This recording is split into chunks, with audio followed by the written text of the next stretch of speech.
right, folks, grab a seat and pour your drink neat as Whiskers and Whiskeys presents conference previews, playoff projections. I'm Mike with EJ. How's it going, pal? It's going just as good as it was a couple hours ago. If this was I first asked missed that in all of our question. conversation, we were recording all three of these: the Big Ten, the Big 12, and the playoff prediction in one night, just because of scheduling conflicts. And this is the last one of the night. It is 11 p.m. Eastern time. Mike, you're sitting at almost 10 p.m. Central time, and 9 we're p.m. ready to go. 9 p.m. Mountain. But yeah, yeah, all Oh good wait, oh that's right. You're in Denver. this Never time. mind. Yeah. Mm-hmm. Mm-hmm. LOL. All right. So with this, we should probably start with the team that's annoyingly not in a conference, but I think we both have put them in the playoff. Yeah, It is the runner-up from last year. That would be the Notre Dame Fighting that's Irish. right. The Flying Irish of Notre Dame. Yes. So with them, their offense was very good last year. I think it's headlined this year by their Heisman candidate, and Jeremiah Love will likely be the first running back off the board when he finally gets drafted.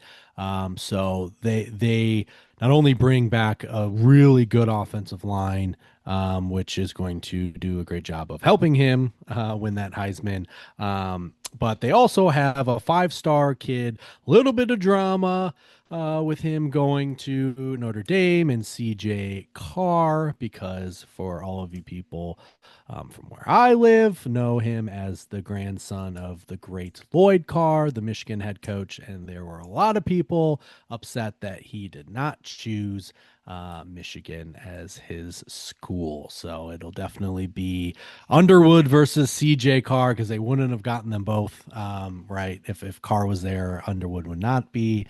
So it'll be really interesting to see how that plays out. But Mm-hmm. this is a red shirt, so he sat all of last year, and now it is his time. It looks like he's won the job. I don't know if he's officially been given to it, but I believe the guy that he was competing with has already transferred, so that speaks volumes. Um, so they do have a receiver that emerged in the playoff as a true number one threat for them, and Jaden Greathouse. He posted 233 yards and three touchdowns in their final two playoff games. And they also added a couple of productive power four receivers in Malachi Fields from Virginia and Will Pauling from Wisconsin. Um, and then they also have a the tight end position for the first time in a long time is a bit of a question mark, but they do have some pretty talented four-star recruits that are ready to kind of take over that position. Always, Notre Dame always has a tight end. They will Right. be just fine. And then, like I had mentioned, they have another group of offensive linemen that will definitely contend for the Joe Moore Award. Defense, I mean, it's Marcus Freeman, so you don't even have to worry, right?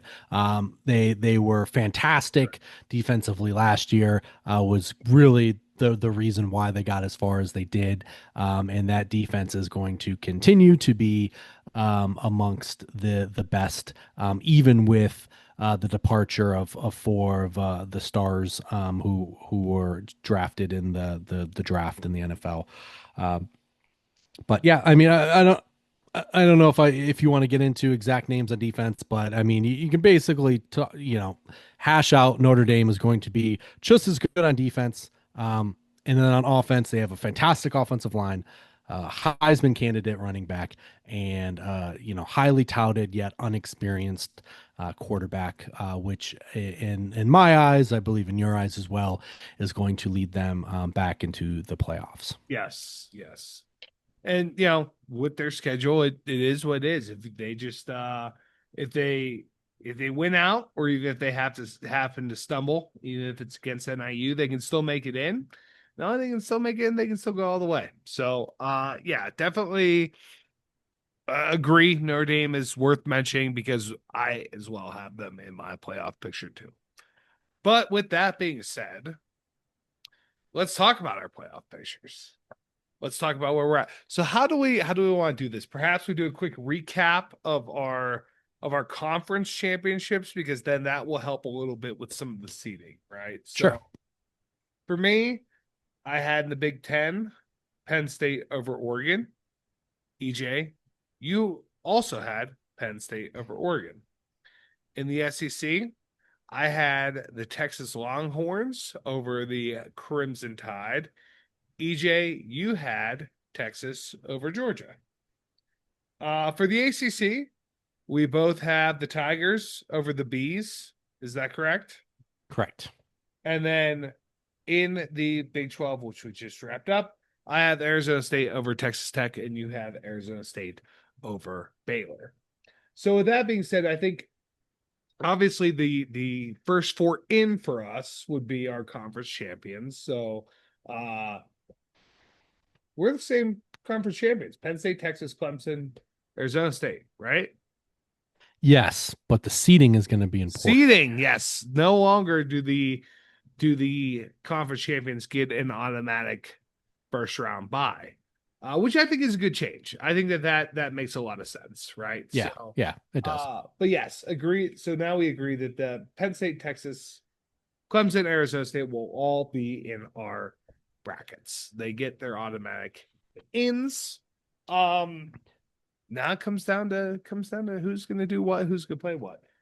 For this, I mean, what's the best way? I am prepared to go 1 through 12. I am also prepared to go, like, for example, take whoever your number one overall is, and then who would be the teams that would be playing beneath them. Okay. And they'll have to. So which way you want to do it? That's a good question. I mean, do we maybe want to go through our 1 through 12 and then go through matchups and try? It's going to be hard to kind of, and it'll be easier for folks when we post our bracket, because it's kind of hard to visualize, right? Yeah. Because it's 1 through 12, but it's like one plays 8 and 9, like the 4 plays the 5, 12. Like it can be a little confusing for us to kind of verbally talk about. But yeah, I think if we just rattle off our 1 through 12, and then maybe talk about like then the matchups, like the first round matchups, the home and away, like who's going to be it. It's kind of just like another like in reinforcing what we had previously said, and then kind of go through. I like it. Yeah, that might be I a good way like to it. do it. I like it. Okay. So you want to go first, man? Who is your Sure. number one overall? Okay, so how I have this broken down is, and this is something Mike and I talked about offline, and I think I kind of alluded to with you guys, is that the SEC was a bit blurry for me because it was the one where I felt pretty good about who was going to be contending for me, but when it came down to like making decisions, I didn't look close enough. And now that I did today to try and put seeds and places in place, I'm just gonna have to die on this hill. But I don't know that I would in real life. Is Texas is my number one seed, and they will be 13-0. So they will not only beat Georgia once in Athens, but they will also beat them in Atlanta. I don't know if I feel super great about that, but the alternative is there's potentially 4 teams in the SEC that could be one loss teams, which is exciting, probably stressful for Mike. But I'm just gonna, for the ease of this podcast, and I tried to look at tiebreakers, and it was even more confusing when I tried to read them. I'm gonna go with Texas 13-0, my number one seed. Okay. Number 2, Penn State, 13-0 as well. That's a little bit easier to talk about. I think the biggest games that they on their schedule, they beat Oregon at home at the Whiteout, finally win in Columbus, and then beat Oregon again in the rematch. Very good. Number 3, Should we pains go me to back say. and forth? Should we go back and forth like this, or what? Or should I have done my number one as well? Or Yeah, go ahead. Let's do okay, it. all What's right. your number 1? Well, we're flipped. My number one is Nitty Kitty. My number two is the Horns. Okay. So that's, I see them both as being 13-0. I just think that Penn State starting the season as 13-0 as number one, 13-0. It's going to be very hard for them to get knocked off of that. Like I just even if I agree. The SEC bias. Yeah. I just think it's going to be very difficult to knock them off of that. Fair enough. Okay, so number 3 for you. Clemson. So I have them. I don't think they're going to lose a game. I think this is a pretty scary Clemson team. I think Mike and I talked about this offline. before we started any of this, and it was kind of, much to our dismay. But this is definitely one of the better Clemson teams. They're experienced, and the ACC blows. Yeah. So 13-0 Clemson as the three, and that's why, because of the conference um, weakness, is why they will not be a It's one or two. Dabo's year. Dabo's year for sure. Yeah. Your three, same. Same Clemson. Okay.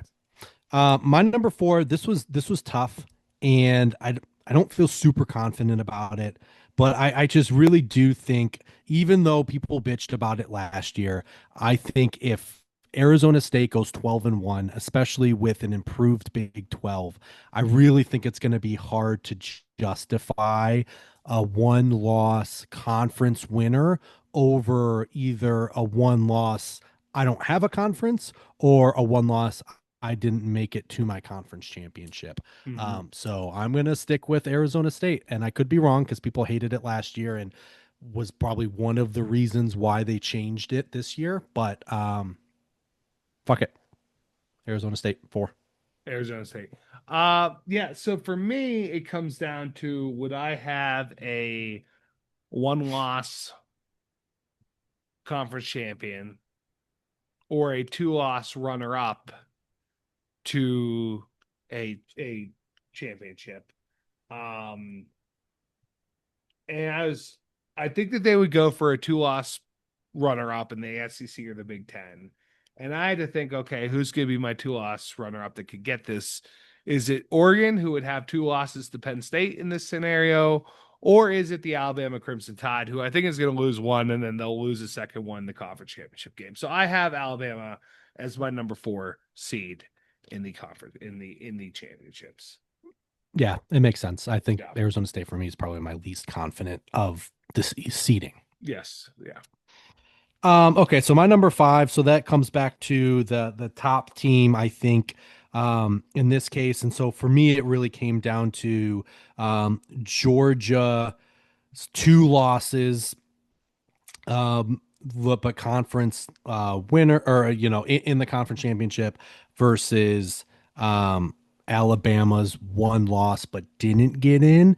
And I just think like they're going to be so close at the end of the year, and I think that loss might bump Georgia down, especially since it's going to be Alabama there.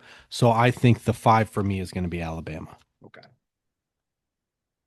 And my 5 is gonna be listen, they lost twice, but they lost to the number 1 overall. So let's toss the Oregon Ducks in there.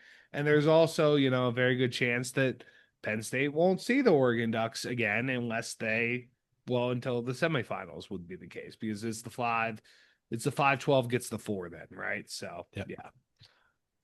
So I put Oregon at 5.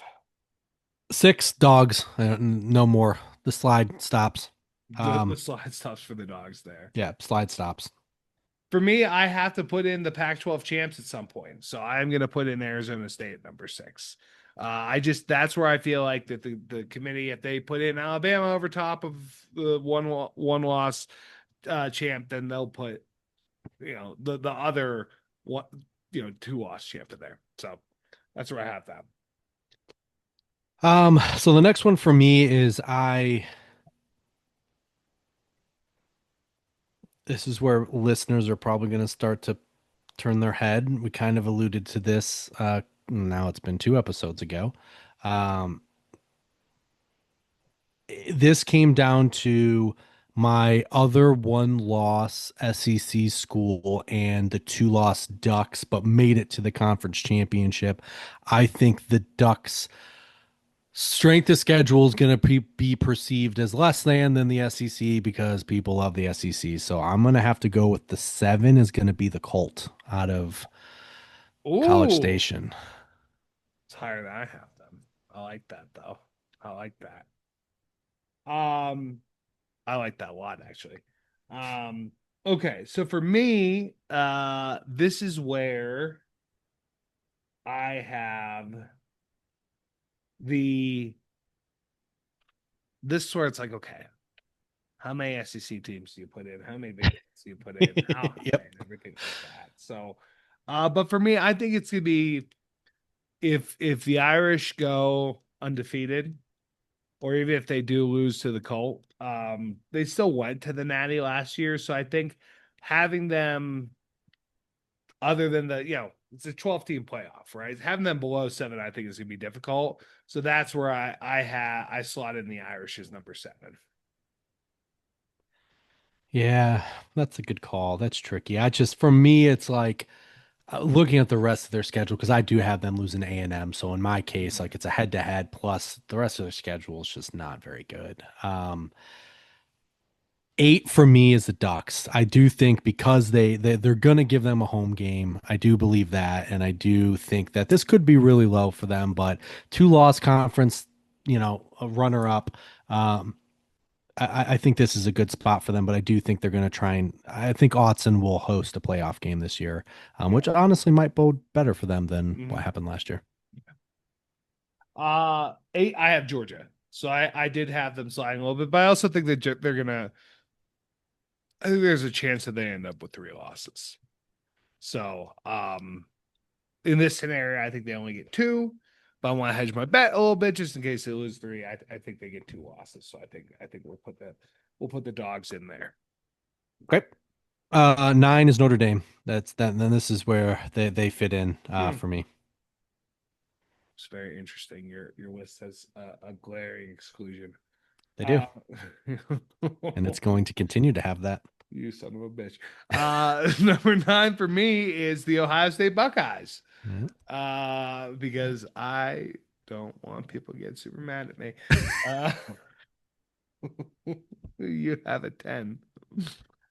Um, this is it. This is where I tell you that I am not on Ohio State. I think the Big 12's resurgence this year is going to get them an extra bid, Wow. and I think the sacrifice is going to come from the Big 10. I think the Baylor Bears are going to be my 7 and Okay. have a Texas showdown against the Colt. I kind of like that a lot. I hope that actually happens. Okay. My 10 is the Colt. I have A&M slotted in there. Yep. So then 11, Kurt Signetti and the Hoosiers for coach. They sneak in with the 2 Oh, losses and the easy schedule. They do it again. People are pissed again, and Kirk Signetti doesn't give a shit. doesn't give a piss about nothing but the Tide. My number 11 to save some drama is going to be Boise State. Yeah, my 12 is Boise State. I really tried to find another Power Five or a Group of Five school to replace them this year, but they are Didn't do it. returning a ton. Didn't do it. Yeah. I think the UNLV game with Dan Mullen at the head, is interesting and will be a fun game. But I mean, he's like changing over like 20 starters. It's a tough go for him, but yeah, Boise I is my also I 12. I also wanted to have Boise State, Arizona State, so the Arizona State gets a nice walkover in their first game too. That's me looking out for my guys. My number 12, I actually went back and forth with a couple different schools. Um, I had I'm like, am I wrong about LSU? Are they gonna get in here? I'm like, is Florida gonna get in here? Are my beloved Jackets gonna get in here? But actually, after we had a talk earlier, I decided that I really want the Hoosiers to be in here too. So I'm gonna have Skirts and Connecticut. Come on in. That's what I'm talking about. Yeah, Come on in. that's what I'm talking about. It's gonna be Come to Papa. it's gonna be a heavy Big Ten. So I have what, 4 Big Ten teams in here, Mhm. 3 SEC teams, um, and then just one from the ACC and then one from the Pac. So that's how I see things kind of That shape. maths doesn't have that maths doesn't add up. 4 from the Oh, SEC. and Notre Notre Dame, Dame, yeah, yeah. Hmm. bitches. Yeah, yeah, yeah. Okay, let's. Do you want to just start at? I guess it would be the top left. So the 8-9 playing for the right to play Texas. Yes, for the 8-9 for the right to play Texas. I can go first on this one. Oh, boy, 2 teams. Just will you reiterate again your 8-9 just so because Yes, yeah, yes. So I'm gonna have my 8-9 is boy, I hate this matchup. Georgia, Ohio State. Thank God one of them has to lose, and it's gonna be the Buckeyes. This is the point in the season where Georgia, it all really starts clicking for them, and they steamroll the Buckeyes. And then they will go on to play Penn State. Should I share that one yet, or should I just wait? Why don't we wait? Okay. So my 8-9 has Notre Dame traveling to Autzen. Will be bonkers, even though it's 65,000 people. It is loud as shit. And the Ducks will finally get their revenge and get their first playoff win. Ducks beating the Irish. I like that. That will be a raucous And game. potentially in my bracket, the only game that might have weather that's not nice. So that was Uh, disappointment for me this year. oh yeah, it's kind of tough. All right, so then the this will be didn't even know that. My 7-10 is a rematch. Texas A&M goes back to South Bend later in the year. And this time I don't think things go so well for the Irish, and I think the Aggies pull it off. The cult gets the best of our Lord and Savior in South Bend. Aggies get done, and then that sets up a pretty nice showdown, Lone Star Showdown, in the next round.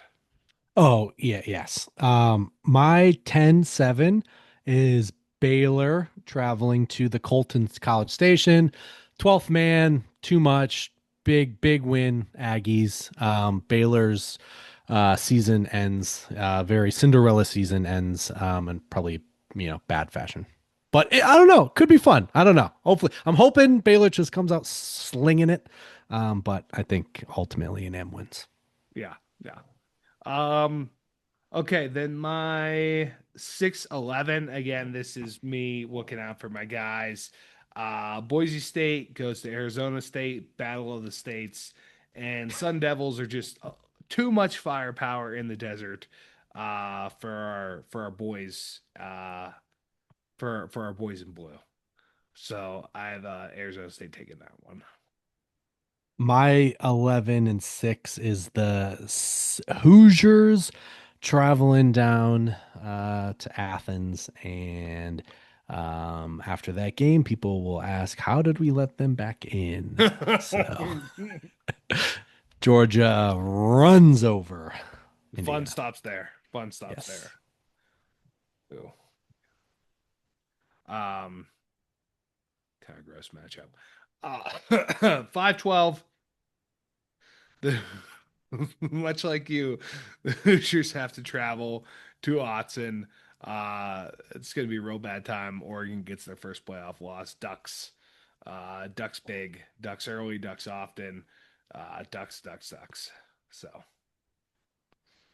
and My 12-5 Boise going down to the first playoff game in Tuscaloosa and get absolutely murdered. Roll Tide.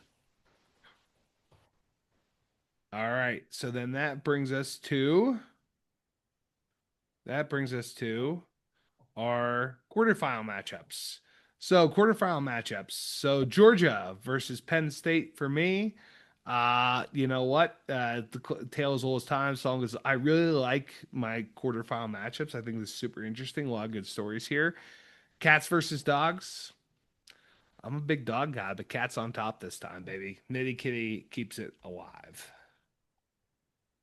My 1-8 Ducks playing Texas, which I probably should have like taken into consideration where this game would be. Doesn't matter, but Texas. It would be fun. It'd be fun if it was like, I don't know, Texas and fucking Dallas, then like it's even more Yeah, so. But yeah, this is where Texas by the end of this year, Arch is looking Archie, yeah, and then I think they handle the Ducks yeah. pretty decisively. And for me, Lone Star Showdown, Aggies versus Horns in the 7 seed versus the 2 seed. Or wait, sorry, is that right? 7 versus Oh No, no, you had or 10. 10 Yeah. versus 2. Yeah, this is too much Arch. Horns get them. Wait, Texas against The Aggies. Texas A&M versus Texas A&M. Yeah. for For what? is this the Chancellor's Spurs? Oh yeah, it is for the Spurs, Is this right? the second Spurs Chancellor's Spurs meeting of the year? Are you Oh no, gonna that's Texas Tech. Okay, Texas that's Tech. Yeah. Tech and Texas. Okay, I couldn't remember if it was Tech and Yeah. Texas. I know that A&M Yeah. and M Yeah. and Texas also have a very mean rivalry. Um, so mine's very similar. So the Colt number 7 goes to, or yeah, I don't know where they go, Penn but they State. play Oh yeah, number but 2 Penn State. And I think this is just this is Penn State's year, man. If it's not this year, it's never gonna happen. Penn State. yeah, yeah. Okay, and then for me, I hate this. My beloved Devils run into an absolute buzzsaw of the Clemson Tigers. There's no way Dabo with this team, after going undefeated, is going to lose in the quarterfinals. Clemson on to the semis. So mine is number 6 Georgia, or 6 seed Georgia, playing that Dabo 3, and same.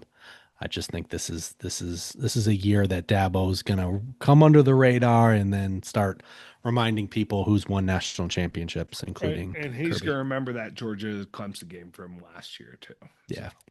and then finally, Oregon versus Bama. In this situation, roll tide, baby. Bama, Bama. I wasn't even gonna try to do a swerve. Bama, give me Bama. And mine is number 4 Arizona State and number 5 Alabama. Arizona State gets reminded what SEC talent looks like. Roll Tide. This is a big problem. This is a big problem because we have the exact same Final Four. I mean, the seeding is different because you have Yeah. Texas, one, Penn, but yeah, this is a bit of an issue. Don't listen to anything we say for all of this. Every pick is wrong, I promise. The fact that we got here. Okay, all right. Well, let's finish up with how wrong we are. So Penn State is 1 seed. You didn't even need this entire. You didn't need the entire thing. The top 4 seeds move on. Uh, Penn State versus Alabama. Not for me. The, I had a 5 seed sneak in. Roll Tide. That's true. You did. Thank you. I appreciate you. For me, though, you didn't need those other 8 teams. We were good to go with 4. This is me subliminally sending a message. You don't need all this crap.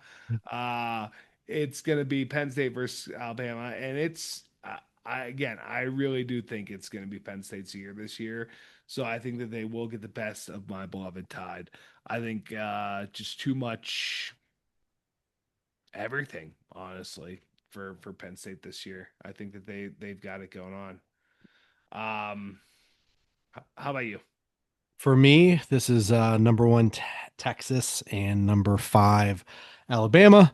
Um, by this point, everyone's just at awe of Arch, Hmm. and I think Arch is going to be greater than whoever else is on, whether it's Simpson or the young kid at that point. But I just think Texas by this point will also be kind of annoyed at how last year ended.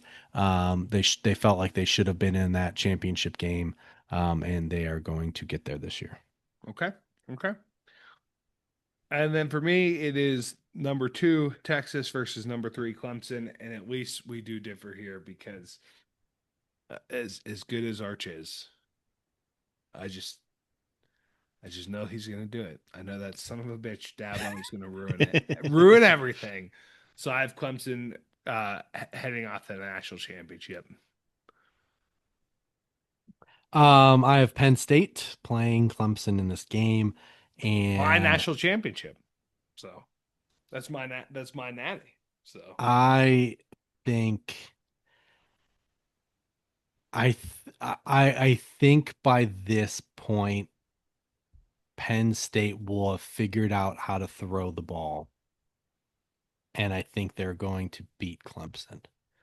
And I think that that offensive line is going to be able to hold up against Clemson's defensive line. I think the run game's going to be good. And I just think that Aller's going to make, um, a throw that just makes you remember why he's been so highly touted the last 3 years. So Yeah, that sets up it's Texas and Penn State for me. yeah. So for me, the Capel, the Tigers versus the Nittany Lions is my natty. It's your semifinal. Um,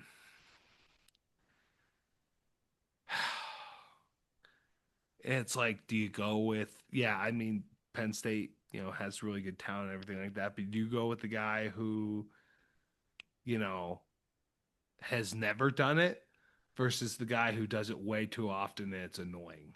It's just he just annoys the piss out of you with his ability to do it. So, um,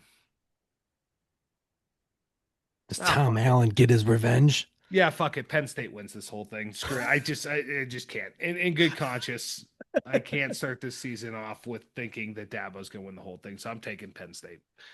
I just can't do that to myself. Not gonna do it. Not gonna pencil in Dabo before the season starts. Not doing it. We finally get done. Texas. Manifest destiny. All right, so you. Texas Yes. versus Penn State. Yes. Game. Where's the game I actually hope played? this is the national championship. Where is the Natty this year? I want to say it's like in North Carolina or not North Carolina, in New Orleans. It is at the Hard Rock Stadium in Miami Gardens, M- Florida. Miami.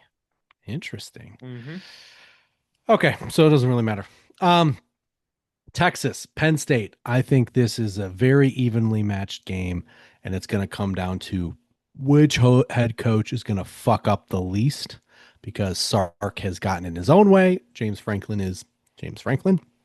And I think this is finally the time that Sark gets out of his own way and we hook him for the first time in 20 years. They get the job done. Arch, and this is all dependent on, I get it, it's hype. I get it, but he ends up being what we thought he was going to be, and he's going to shock the nation and come back because he doesn't want to go to New Orleans. Because actually, I saw a really funny meme. Someone posted like, I think Archie or Arch. What is? Does the grandpa go by Archie? Yeah. No, Art. Arch. Whatever. Yeah. Grandpa, legendary saint. Already said Arch is planning on returning to Texas. Not in regards of like because New Orleans is likely to be the first overall pick, but like a New Orleans fan was like, "Bitch, we're gonna be bad next year too. No way to avoid it." Oh man. I think regardless of what happens, and I feel like we basically had the same 12. I think this is going to be not only just an exciting college football year because the top four SEC schools we have all play each other at least one. Like Yeah. the four of them play one of the other, right? So that's going to be exciting. Big 12, the three of those, the two of them play each other. It's just going to be such an exciting. And even in this playoff, like, do I feel 100% confident it's going to be these two? No. Like, of No. course Dabo can get through. If some of these young quarterbacks at Georgia and Alabama like turn out to be great, like of course they can make this run. So Yeah. it's going to be so exciting. Yes. Yeah, I agree. I think it's gonna be a good year. I think it's gonna be exciting year. Like you have a lot of teams that are you just have teams that are in this position to have the teams that have the returning studs on the roster are just not the same teams that have had that historically. But those Yeah. teams that have had that historically now have a bunch of blue chippers in there that could just go nuts. Bunch Yep. of guys whose names you're going to know as household names very soon. So it's going to be, Ryan Williams, Jeremiah Smith. yeah, exactly. There's going to be guys like that pop out this year. So, Yeah, so I think I remember last year you being like Ryan Williams is going to be really good, and I said he's an 18-year-old, and then it was like, he was oh, 17 at the time. Yeah. yeah, and it was like, oh wait, hold on, he is going to be really good. Yep. Yep. Yep. Shouldn't need to go back to college anymore. Good. Yep. I was on the hype train for him for sure. So, yeah. All right. So this does it for our preview here. And really just the next episode, we are going to get into our first trophy of the year, which is, stay tuned for Wednesday when we talk about the Palladium. Is that how you say it? Palladium. Palladium. There it is. The Palladium. So for Mike, I'm EJ. Always remember, too much of anything is bad. Too much good whiskey, barely enough. Cheers, boys.